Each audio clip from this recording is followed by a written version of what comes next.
808 Coyote Country News. Let's welcome in studio, as we do every Tuesday morning, Erik Peterson from Proven Realty. Erik, time to talk elections and how they may affect the real estate market and the economy in general. What do you think? Yeah, first of all, thanks for having me. It's a really important day for our country, of course, especially after the last couple of years of controversial election results. People are questioning the trust and the faith of the actual election process. Was it rigged? Was it not rigged? And if you take a look at the economy over the last 2 years, there was a huge divergence in people's opinions and outcomes. So I would say, at least in the last 20, 30 years, this election's as important as any. What are real estate execs out there thinking about this election? What does the average real estate guy or gal want to happen here? Anything? Yeah, it really depends on where you live in the country and where you think interest rates are going. As we all know, the Fed increased interest rates by 3/4 of a point again last week. And more importantly, they said they will continue to aggressively raise interest rates, which has really slowed the economy down. So it really comes down to Fed policy, not directly affected by today's election results, but being able to have control of the House and the Senate if you're a Republican and you kind of want to slow down that interest rate hike and tame inflation. It's going to be really critical to see if the Republicans can gain control of either the House or the Senate.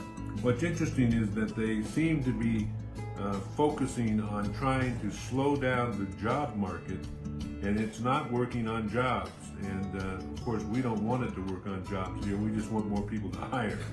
Right, you're exactly right. And I would say policies are obviously going to be the determining factor on can we finally out here in North Dakota get some wind at our sails in this oil economy. I don't know if anybody heard last week, but one of the last things that Joe Biden said was he's going to shut down coal plants and turn those to solar and wind. That's going to be detrimental for all natural resource production. So those are the types of things that at the poll you can actually do something about and try to put the right people in the right places to make sure that doesn't happen. But it definitely will have a trickle-down effect here. We really expect the economy here is going to remain strong if we can get some support on oil prices. We can't continue to deplete our oil reserves, and we really need to be ready for any kind of global unrest. One of the things also that Biden spoke about last week, just almost offhand, was a windfall tax on oil companies because he wants to prod them into making more, producing more oil, and he's not happy with how much money oil companies are making. What do you think of that? Yeah, of course. Obviously, the higher you tax these companies, the less incentive they have to drill and produce more oil. That's also just going to continue to raise prices on everything. Every single good and services that you buy is going to be a lot more expensive, obviously, and that's why we've seen that inflationary pressure. This great Inflationary Reduction Act that was forced down our throats a few months ago hasn't really done the job that it was designed to do and that we were spoon-fed. But really more importantly, you just got to make sure to vote today. It's probably one of the most critical elections of our lifetime so far. Get out there, vote, and make a difference. On a $400,000 home with an average down payment, whatever average may be, you know better than I, what is the difference in cost of that loan monthly now as opposed to a year ago? Yeah, that's a great question. At $400,000, you used to be able to get an under 3% interest rate. The banks and mortgage companies are quoting almost 8% today. Wow. So on $400,000, if you do the math, depending on your credit, of course, that's going to be about $600 to $800 a month difference. Right to the bottom line, right out of your savings account to pay those higher mortgage costs. So what we're seeing here locally, a lot of people that were planning on buying a home that have been here a while, that have been saving up, have now been priced out of the market by interest rates. So what you have to do if you're going to go ahead and buy one of those homes is buy it and hope that the interest rates come down and you can refinance in a year or two. Is that what I'm hearing? Yeah, that's really what we're recommending is either buy it now and lock in. Also look at 15-year mortgages. They're starting to be also increase in popularity. Then you could also do some ARMs or like a 2-to-1 buy down. Lots of options. Talk to your expert. Try to keep your business as local as possible so that you get some really good service and results from your lender. But that really is going to impact things moving forward is where do these interest rates end up and how does today's election affect that on a global and microeconomic level? I know in November and December the car market slows down tremendously every year. What about the home market? Does it slow down in November and December as well because people are thinking about Thanksgiving and Christmas and the New Year's? Yeah, it sure does. Typically, nobody wants to move in a house in the middle of winter. We have not seen that slow down the last couple of years. Obviously, COVID was different. Everybody, if you remember, in late 2000 was just kind of staying inside, not getting out there, not looking at houses. We did a whole bunch of deals, and a lot of people bought houses in the winter, though. Last year was very busy. This year remains busy in those first-time home buyer price points, and the market is still pretty hot, especially in those lower price points. Now, look at the higher price points. I've seen some pretty expensive homes out there in the last few weeks. What are you seeing? Yeah, we're seeing some really good houses with some land and some shops on there come to the market, almost up to $3 million. There's still some of those for the right buyer. It seems that those buyers in that price range still have money. They're sitting on cash. They don't need to borrow money. But it really just comes down to how much cash you have on hand, how good your credit is, what other collateral you may have, and then more importantly, what can that property appraise for? We are seeing some downward pressure on appraisals that are coming in light based on some of this inventory that's getting sold.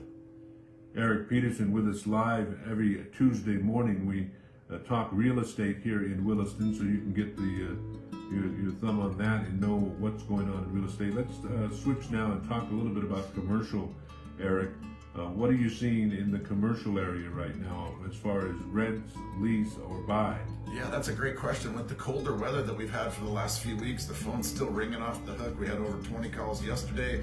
Companies looking for shops, more entry-level stuff, maybe 5,000 to 10,000 square feet. We haven't seen a lot of people looking for larger shops. However, there's some really big oil companies that are currently looking in Williston to buy in that 25 to 30,000 square foot range, which tells us that they're ramping things up and getting ready for 2023 and the spring drilling. I had a friend call me last week and asked me, and I promised her I'd ask you, because what do I know when it comes to real estate? But she asked me about the possibility of buildings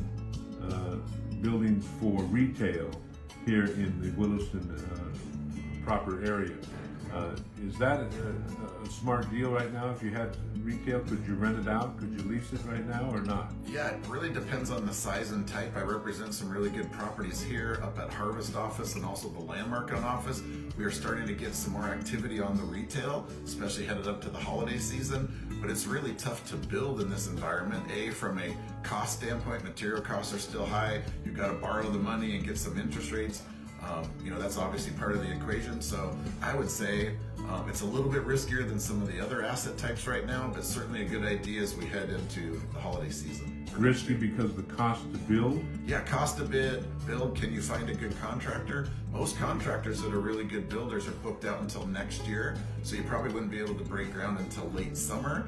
And then just the financing costs with interest rates being in that 7.5% range for industrial and construction, really it takes a special buyer to pull that off. What about land itself for a strip mall or something like that? Is land available in town? Yeah, absolutely. There's so much land available. Obviously, you have the old airport, the Williston Square, you can buy there. Pretty much there's several hundred acres that have already been approved with infrastructure in all over the area. And really it just depends on what you're looking for high visibility traffic and what you can get the dirt for. So what do we look for now in the next week to 10 days in the real estate area here in Williston? Yeah, it's a great question. Bringing it back to politics, it really depends honestly on how does the House and how does the Senate go moving forward. Are we going to have gridlock politically? Are we going to be able to do anything for the next couple of years? A lot of people believe that the best offense is a good defense, so to speak, using a football term. Can you somehow block some of these programs and plans and acts that have gone in Washington? That will of course trickle down here. On this front, we're going to continue to see increased demand for commercial and industrial. These companies are ramping up, ready for more drilling activity, and there's a lot of first-time home buyers out there looking to purchase houses. I always want to ask you before we get out of here to talk to the young folks in the industry who are selling homes and commercial properties in the area. What do you tell them at the end into this year? Yeah, it's a great question. Is really you got to surround yourself with knowledge and people that have been there and had the experience. I think that's the most important thing. Continue to hustle, continue to put yourself out there. And then really most specifically, the last time we had a housing correction in 2008, we started off with 1.6 million licensed realtors and had less than 1 million at the end of that downturn. A lot of people are not going to be in the business come this time next year, so make sure to work and continue to find education, find people that will make you better, and continue to sharpen your sword and be ready for battle. Downfall for some is the upstart for others, right? Exactly. Thank you. Good to talk with you. Yeah, and one more thing I just wanted to mention, my team would kill me if I didn't, is right now in this market and environment, it's all about education. We're going to have next Wednesday, the 16th at 6 p.m. at the ARC, a home buyer workshop. We'll have title folks there. We'll have some really good mortgage folks there and some experts in real estate to help educate you. Free childcare is provided and food. So next Wednesday, 6 o'clock at the ARC, we'd love to see you come out. Look for our website for more information. How much time should they budget for that? It should take about an hour to an hour and 15, depending on questions and answers. We're gonna have about 20 minutes on real estate, 20 minutes on mortgage and financing, and 20 minutes on title. Eric, always a pleasure. Thank you much. Thanks again for having me, Tom. Have a good day. Erik Peterson from Proven Realty 819 Coyote Radio. Good morning to you. Be careful driving. We'll see you soon.